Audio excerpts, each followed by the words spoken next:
ऐवान सदर इस्लामाबाद में यौम पाकिस्तान पर सिविल एजाज़ात देने की तकरीब। गवर्नर हाउस पंजाब में पाकिस्तान क्रिकेट टीम के कप्तान बाबर आजम को सितारा इम्तियाज से नवाजा गया। PTI रहनुमा हसन खान न्याजी का 2 रोज़ा जिस्मानी रिमांड मुकम्मल। जुडिशल मजिस्ट्रेट की अदालत में पेश। पुलिस ने मजीद जिस्मानी रिमांड की इस्तदा कर दी। पंजाब असम्बली के 30 अप्रैल को होने वाले इंतखाबात मुलतवी, शेड्यूल मनसूख। सूबाई असम्बली के इंतखाबात अब 8 अक्टूबर को होंगे। इलेक्शन कमीशन ने सदर आरिफ अलवी को फैसले से आगाह कर दिया।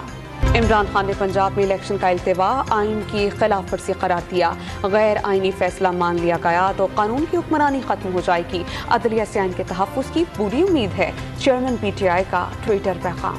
इलेक्शन कमीशन का फैसला पाकिस्तान के मुफाद में करार। मुआशी, सियासी और सिक्योरिटी सूरत हाल को मद्देनजर रखकर किया गया। फैसले से मुल्क में सियासी इस्तेहकाम को जमानत मिलेगी। मरियम औरंगजेब का बयान।